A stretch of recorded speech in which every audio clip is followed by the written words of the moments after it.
Internet banking के बारे में लगभग सभी लोग जानते हैं और हर कोई चाहता है कि उसका एक इंटरनेट बैंकिंग अकाउंट होना चाहिए जिसके जरिए वो बहुत सारे लाभ ले सके। ऐसे ही पंजाब नेशनल बैंक के अंदर भी इंटरनेट बैंकिंग होती है और उससे बहुत सारे फायदे आप अपने घर पर ही कर सकते हैं, जैसे कि अपने डेबिट कार्ड का पिन बनाना हो या किसी को पैसे ट्रांसफर करना हो, कोई मोटी रकम को कहीं पर भी पहुंचाना हो किसी भी अकाउंट के अंदर, या इसके अलावा किसी गवर्नमेंट स्कीम का लाभ लेना हो या चेक इशू कराना हो, चेक को स्टॉप करना हो, बहुत सारी चीजें इंटरनेट बैंकिंग के माध्यम से आप ले सकते हैं और अपने पूरे अकाउंट को आसानी से हैंडल कर सकते हैं।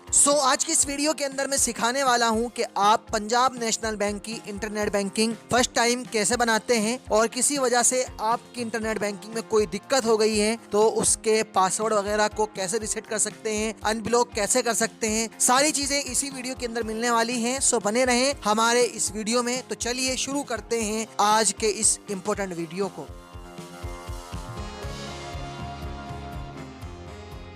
पंजाब नेशनल की बैंकिंग चालू करने के लिए हमें गूगल पर लिखना होगा पीएनबी नेट बैंकिंग। आप लिखकर सर्च करेंगे तो आपके सामने एक वेबसाइट आएगी www.netpnb.com। आप इसको क्लिक करेंगे, इसके मेन होम इंटरफेस पर इस तरह आते हैं। यहाँ जनरेट डेबिट कार्ड पिन का ऑप्शन भी दिया गया है, यानी यहाँ से अपने डेबिट कार्ड के पिन को बना सकते हैं। लेकिन अब सबसे आसान तरीका है इंटरनेट बैंकिंग से अपने डेबिट कार्ड के पिन को बनाना। बहरहाल हम इंटरनेट बैंकिंग को स्टार्ट करने जा रहे हैं फर्स्ट टाइम, तो हमें रिटेलर इंटरनेट बैंकिंग का ऑप्शन चूज करना होगा। क्योंकि हम रिटेलर हैं इसलिए रिटेलर को चूज करेंगे, कस्टमर वाले को, और फिर यहाँ पूछा जाएगा यूजर आईडी और new user know your user ID. अगर आपके पास यूजर आईडी है तो आप यहाँ पर अपनी आईडी एंटर करके कंटिन्यू पर क्लिक करके आगे बढ़ सकते हैं। और अगर अपने सालों पहले आपने या महीनों पहले यूजर आईडी बनाई थी फिर आप भूल गए हैं तो नो योर यूजर आईडी वाले ऑप्शन को चूज करेंगे। अगर आपने अभी तक कोई अपनी यूजर आईडी बना ही नहीं है, यानी आप फर्स्ट टाइम इसको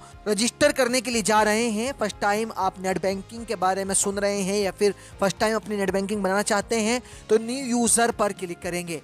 हम चूँकि फर्स्ट टाइम आपको सिखाने जा रहे हैं तो न्यू यूज़र पर क्लिक करेंगे। अगर इस तरह करके कोई एरर आता है तो click here to go to login page पर आप क्लिक करेंगे और फिर से यही बैक इसी पेज पर आपको ले जाया जाएगा। इसमें आपको जल्दी जल्दी काम करना होगा वरना इसी तरह ये बैक लेता रहेगा। हम न्यू यूज़र पर क्लिक करते हैं। यहाँ ऑप्शन आपसे पूछे जाएंगे register with debit card, register with Aadhaar, OTP. अगर आपके पास अपने खाते का एटीएम कार्ड है तो आप रजिस्टर विद डेबिट कार्ड वाले ऑप्शन को चूज करें, और अगर नहीं है और आधार कार्ड के साथ मोबाइल लिंक है तो ये बेस्ट ऑप्शन इन्होंने दिया है रजिस्टर्ड विद आधार ओटीपी। हम यहाँ इसी को चूज करेंगे रजिस्टर विद आधार ओटीपी, क्योंकि हमें जो कार्ड मिला था वो कार्ड एक्टिव नहीं है, जनधन योजना का कार्ड था। ज़्यादातर पंजाब नेशनल के अंदर यही कार्ड फर्स्ट टाइम में दिए जाते हैं जो ऑर्डर होके आपके घर आते हैं। हम रजिस्टर विद आधार ओटीपी पर क्लिक करेंगे। यहाँ आई एग्री इस पर क्लिक करेंगे और कंटिन्यू पर क्लिक करेंगे। अब आपसे पूछा जाएगा आपका अकाउंट नंबर और आपकी डेट ऑफ बर्थ, या फिर अगर डेट ऑफ बर्थ नहीं डालना चाहते हैं तो पैन कार्ड नंबर भी डाल सकते हैं। यहाँ ऑप्शन आपको नीचे नजर आएगा register for internet banking, register for both internet and mobile banking. तो हमें यहाँ पर बेस्ट रहेगा रजिस्टर फॉर बोथ, यानी इंटरनेट बैंकिंग और मोबाइल बैंकिंग दोनों हमारी स्टार्ट हो जाएंगी। तो हम यहाँ पर क्लिक करेंगे। अगर आप फर्स्ट वाले को चूज करेंगे तो आपकी सिर्फ इंटरनेट बैंकिंग ही एक्टिवेट होगी। तो वेरीफाई पर हम क्लिक करेंगे। आपके मोबाइल नंबर पर एक ओटीपी आएगा, आपको उस ओटीपी को यहाँ पर एंटर करना है। ये ओटीपी आपके उस नंबर पर आएगा जो बैंक के अंदर आपका नंबर रजिस्टर्ड है, ना कि वो नंबर जो आधार कार्ड से लिंक है। ओटीपी को एंटर करने के बाद कंटिन्यू पर क्लिक करेंगे तो यहाँ आपसे पूछा जाएगा आपका आधार कार्ड नंबर। आपको अपना 12 डिजिट का आधार कार्ड नंबर जो आधार कार्ड पे नंबर लिखा रहता है उसको एंटर करना है। उसके बाद वेरीफाई पर क्लिक करना है। अब यहाँ एक ओटीपी पूछा गया है, ये ओटीपी आपका उस नंबर पर जाएगा जो आधार कार्ड में आपने नंबर लगा रखा है। उस ओटीपी को यहाँ एंटर करेंगे और फिर कंटिन्यू के बटन पर क्लिक करेंगे तो आपके सामने इस तरह करके ये ऑप्शन खुल जाएगा जहाँ आपकी कस्टमर आईडी लिखी हुई होगी ऊपर, और नीचे आपका अकाउंट नंबर, और फिर नीचे उसके बाद फिर से यूजर आईडी आपकी यहाँ पर शो कराई जाएगी। ये मास्टर आईडी कहलाती है, यानी जो बैंक आपको भेजता है। आप इसके अलावा भी दूसरी आईडी आप बना सकते हैं, लेकिन उसका प्रोसेस भी मैं बाद में आपको सिखाने वाला हूं। फिलहाल इसी पर आप संतुष्टि करें, यानी यही आपकी यूजर आईडी है, आप इसको कॉपी करके रख लें। पासवर्ड को आपको सेट करना होगा। पासवर्ड सेट करने के लिए आपको इतना ख्याल और इतना ध्यान रखना है कि आप जो पासवर्ड ऊपर डाल रहे हैं लॉगिन पासवर्ड के अंदर, वो पासवर्ड और ट्रांजेक्शन पासवर्ड दोनों अलग अलग होने चाहिए। चाहे एक ही अक्षर का फर्क क्यों ना हो, लेकिन दोनों अलग अलग होने चाहिए। इसी तरह यहाँ रीसेट पासवर्ड के लिए भी एक पासवर्ड डालना होता है, तो वो 4 डिजिट नंबरिंग के अंदर ये पूछ रहे हैं, तो 4 डिजिट नंबरिंग के अंदर वो पासवर्ड आपको इंटर करना होगा। सो मैं एक एक करके आपको इंटर करके दिखा देता हूँ। पासवर्ड डालने के लिए एक बेहतरीन चीज और है कि स्ट्रॉन्ग पासवर्ड आप डालें। स्ट्रॉन्ग पासवर्ड इस तरह बनता है जैसे कि अमित लिखना है, अमित का ए बड़ा MIT छोटा और फिर @1234 करके एक स्ट्रॉन्ग पासवर्ड बन जाता है। दोनों पासवर्ड को अलग अलग आप इस तरह भी कर सकते हैं कि अमित @1234 और दूसरे में अमित @1234। सो हमने पासवर्ड को इंटर कर लिया है। फर्स्ट में हमने इस तरह करके डाल दिया है जिस तरह अमित @1234 और रीटाइप पासवर्ड में भी अमित @1234। फिर हमने यहाँ पर ट्रांजेक्शन पासवर्ड में भी हमने अमित @1234, रीटाइप पासवर्ड में अमित @1234 डाल दिया है। अब यहाँ नीचे पासवर्ड रीटाइप पासवर्ड में आप 4 नंबरिंग के अंदर अपने टी पिन को सेट करेंगे। ऊपर जो आपने फर्स्ट में टी पिन डाला है, नीचे सेम रीटाइप पासवर्ड में भी टी पिन वही इंटर करेंगे। फिर यहाँ पर टी पिन के अंदर जो दूसरा वाला ऑप्शन है, इसमें अलग अलग, यानी जो आपने ऊपर वाले नंबर डाले हैं तो नीचे वाले के अंदर थोड़ा सा बदल कर उसको डालना है। जैसे हमने ऊपर वाले में डाला है 1234 और रीटाइप पासवर्ड में 1234 और नीचे डाल दिया है 5678 और रीटाइप टीपिन में भी 5678 डाल दिया है। और अब कंप्लीट रजिस्ट्रेशन पर क्लिक करते हैं। कंप्लीट रजिस्ट्रेशन पर क्लिक करने के बाद आपके सामने लिखा आएगा you have been successfully registered for PNB internet banking service, your user ID please log in using www.netpnb.com। और आपके नंबर पर एक SMS भी मिल जाएगा कि आपकी नेट बैंकिंग चालू कर दी गई है और ये 24 से 48 घंटों के बीच में एक्टिव कर दी जाती है। यहाँ पर आपको ये लिखा हुआ शो कराया जाएगा, लेकिन लगभग ये बहुत ही जल्द स्टार्ट कर दी जाती है। आपको इस यूजर ID को लिख लेना है और जो आपने पासवर्ड बनाए हैं, टीपिन बनाए हैं, ये टीपिन वगैरह सिर्फ उन्हीं यूजर ID पर बनते हैं जो नेट बैंकिंग के साथ मोबाइल बैंकिंग भी आप चालू करना चाहते हैं। सो अगर आप मोबाइल बैंकिंग चालू नहीं करना चाहते हैं तो लॉगिन पासवर्ड और फिर ट्रांजेक्शन पासवर्ड ही डालने के बाद आपकी लॉगिन ID इस तरह लॉगिन करने के लिए खुल जाएगी। सो हमने यहाँ पर कांग्रेचुलेशन का हमारे पास मैसेज आ चुका है और हम जाते हैं गो लॉगिन पेज पर। यूज़र ID जो आपने अभी बनाई है, जो अभी आपकी एक्टिव हुई है, उस यूज़र ID को यहाँ पर एंटर करेंगे। ये यूज़र ID आपकी पासबुक के ऊपर भी लिखी होती है। जो कस्टमर ID या CIF ID करके जो ऑप्शन होता है वहाँ पर यूज़र ID आपको मिल जाएगी।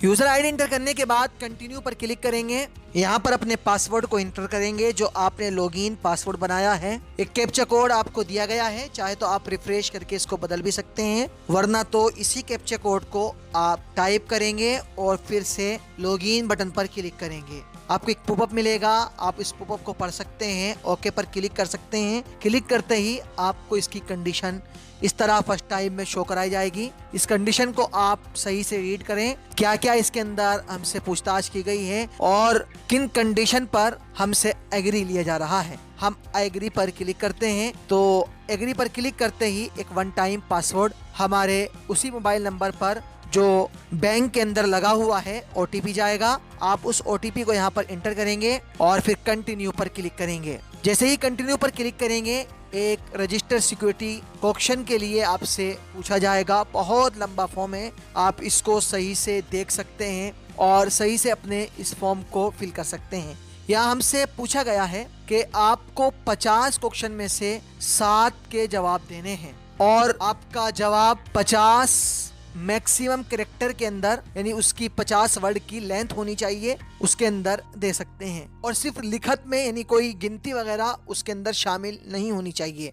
जिसे कि यहाँ एक क्वेश्चन हमसे पूछा गया है इजी इजी, 7 क्वेश्चन पर हम टिक लगाते हैं। 3 नंबर का इसमें हमसे पूछा गया है कि आप कौन सी सिटी में फर्स्ट आपने जॉब की थी, तो हम यहाँ लिख देते हैं अपने हिसाब से दिल्ली। हाई स्कूल के समय में हमारी कौन सी मूवी फेवरेट थी, तो वो भी आप यहाँ पर अपने हिसाब से लिख सकते हैं। मुझे जैसे कि कोई मूवी पसंद ही नहीं है तो मैं यहाँ पर लिख देता हूँ क्रिकेट। आपको कौन सा खेल पसंद है, तो खेल के बारे में भी मैं पहले ही अपनी हॉबी आपको दूसरे क्वेश्चन में बता चुका हूँ, क्रिकेट। आपकी कार का कौन सा मॉडल है, ये भी आप लिख सकते हैं। आपकी माँ कहाँ पैदा हुई, तो वो आप डाल सकते हैं अपने हिसाब से, जो भी आप चूज करना चाहते हैं। लेकिन इनको बहुत ही जल्दी जल्दी लिखना है, वरना तो ये पूरा ही आपका रीसेट हो जाएगा और वापस आपको होम पेज पर ले आएगा। फिर सब कुछ आप दोबारा लिखेंगे। आपको हाई स्कूल में सबसे ज्यादा पसंदीदा सब्जेक्ट कौन सा था, तो वो आप यहाँ पर लिख सकते हैं। आपकी शादी कहाँ हुई है, तो वो भी आप लिख सकते हैं अपने अकॉर्डिंग। आप कौन सी कंपनी में जॉब करते हैं, उस कंपनी का नाम लिख सकते हैं। लगभग मेरे ये 7 हो चुके हैं। 7 सवालों के जवाब लिखने के बाद आपको यहाँ पर कोने में रजिस्टर का ऑप्शन नजर आएगा। अगर ये आपको अपने पीसी या कंप्यूटर या फिर फोन में दिख नहीं रहा है, तो स्क्रॉल बटन को इधर से आप खींचकर रजिस्टर को देख सकते हैं और फिर रजिस्टर पर आप क्लिक करेंगे। रजिस्टर पर क्लिक करने के बाद अब रजिस्ट्रेशन फॉर सिक्योरिटी को ऑप्शन सक्सेसफुल हो चुके हैं और यहाँ आपसे फेस के बारे में पूछा जा रहा है, अपने एक इमेज के बारे में पूछा जा रहा है। तो आपको अपना एक इमेज यहाँ पर कोई भी सिलेक्ट कर लेना है या फिर मोर इमेज पर क्लिक करके और भी इमेज फाइंड कर सकते हैं। नए नए तरह के इमेज दिए गए हैं, ये आपकी सिक्योरिटी के लिए हैं। जैसे कि हम यहाँ पर इस बर्ड को, इस चिड़िया को सिलेक्ट कर लेते हैं और अपडेट पर आई हैव पर क्लिक करके फिर अपडेट पर क्लिक करते हैं। ये हमसे एक चीज, एक क्वेश्चन आ रहा है, फेस एंड मैंडेटरी, यानी आप फेस में भी यहाँ पर इसका कोई एक नाम दे देंगे। हम यहाँ पर लिखते हैं बर्ड, BIRD बर्ड, और फिर ये बर्ड का इमेज सेलेक्ट करके अपडेट पर फिर से आई एग्री पर क्लिक करके अपडेट पर क्लिक करते हैं। तो ये हमारा आगे बढ़ चुका है। यूजर लिमिट सेट स्क्रीन, यानी आप कितना इसका ओवरऑल लिमिट रखना चाहते हैं, तो ज्यादातर लगभग ये सही हमारी लिमिट खुल रही है। अगर आपको बढ़ानी है तो आप इसको बढ़ा भी सकते हैं, रिस्टोर करना चाहते हैं तो रिस्टोर कर सकते हैं, वरना स्किप भी कर सकते हैं। स्किप करेंगे तो इसका मेन होम इंटरफेस आपके सामने इस तरह खुल जाएगा। यहाँ पर इसका डैशबोर्ड दिया गया है, मैनेज अकाउंट, ट्रांजेक्शन और इन्वेस्टमेंट, कार्ड एंड लोन्स के बारे में, other service, personal setting, government and tax, सारी सेटिंग्स इसकी मिल जाएगी। आप चाहें तो कुछ भी यहाँ से अपना कर सकते हैं। जैसे आपको अपने कार्ड का पिन बनाना है तो यहाँ से आप जनरेट कार्ड पिन पर क्लिक करके आप अपना कार्ड का पिन बना सकते हैं। और अगर आपको कोई कार्ड लेना है तो यहाँ पर कार्ड एंड लोन्स का ऑप्शन है। फिर यहाँ आप इसी के अंदर थोड़ा सा स्क्रॉल करेंगे तो डेबिट कार्ड का ऑप्शन दिया गया है। डेबिट कार्ड, इसके पर्सनेशन और डेबिट कार्ड इनेबल डिसेबल, यानी आपका कोई कार्ड चल रहा है उसको इनेबल या डिसेबल कर सकते हैं। डेबिट कार्ड को ऑन ऑफ कर सकते हैं। कोई कार्ड आपका चल रहा है तो उसको हॉट लिस्ट भी कर सकते हैं, यानी बिल्कुल ख़त्म भी कर सकते हैं। कार्डलेस कैश विड्रॉल करना चाहते हैं तो कार्डलेस कैश विड्रॉल, यानी बगैर कार्ड के कैश भी आप ले सकते हैं। अपने किसी भी कार्ड का अगर पिन बनाना है तो set reset debit card pin का ऑप्शन दिया गया है, यहाँ से आप कर सकते हैं। डेबिट कार्ड की एक्टिविटी को या इंक्वायरी को आप देखना चाहते हैं तो यहाँ से देख सकते हैं। वर्चुअल डेबिट कार्ड अगर आपको चाहिए, सिर्फ जो आपका इसी के अंदर शो करे और बाहर ना हो, तो वो कार्ड भी यहाँ से ऑर्डर कर सकते हैं। बहुत सारे ऑप्शन इसके अंदर दिए जाते हैं। आप इंटरनेट बैंकिंग का फुल आनंद ले सकते हैं। किसी वजह से इंटरनेट बैंकिंग फिर भी काम नहीं कर रहा है, फर्स्ट टाइम आप यूज कर रहे हैं, कोई एरर शो कर रहा है, तो आप हमें कमेंट बॉक्स में जरूर अपना बता सकते हैं और आपकी हेल्प के लिए हम हमेशा तैयार हैं। सो बने रहें हमारे इस चैनल के साथ, और भी इस तरह की बहुत सारी वीडियो हमारे चैनल पर आने वाली हैं। आप हमारे चैनल को सब्सक्राइब जरूर करके रखें और अपने दोस्तों तक शेयर जरूर करें, ताकि और भी इंफॉर्मेशन वाली वीडियो आप तक पहुंचती रहें और आपके दोस्तों को हेल्प भी मिलती रहे। थैंक यू, वीडियो देखने के लिए शुक्रिया, धन्यवाद।